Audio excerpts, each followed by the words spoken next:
saksi ako na talagang si Sunshine talagang baliw na baliw kay Cesar. Mahigit isang linggo na mula nang mabalita ang panibagong away ng mag-asawang Cesar Montano at Sunshine Cruz. Bunsod na rin ito ng pagkakalink ng aktor sa starlet na si Krista Miller, ang leading lady niya sa isang bagong project. Over the weekend though, tila nagkayos na ang mag-asawa. According to a Star Talk source who requested anonymity, mula sa shooting ng pelikula ay umuwi na ng kanilang condo unit si Cesar. Taliwas ito sa ilang ulat na sa Manila Hotel nagstay ngayon ng aktor. Alam ko maayos din yan. Kakapag-usap din yan. Maliligawan ulit ni Cesar. Yun, nababola ulit.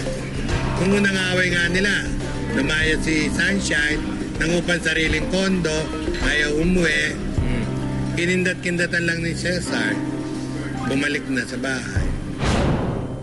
Maging sa Instagram ay masasayang larawan na ang ina-upload ng aktres. Sa nasabing photo-sharing site, sinabi ni Sunshine and we quote, "Nakakangiti dahil sa pagmamahal na inyong ibinibigay at ipinaparamdam.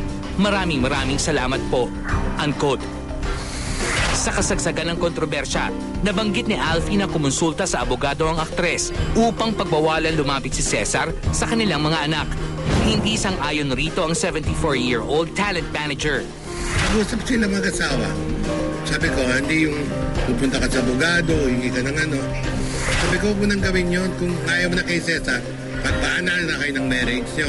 Pagpahal ka na ng divorce mo. Ano. Pupusta ako, sabi ko, wala yan. Walang mananakaw. Sila pa rin dalawa sa ending.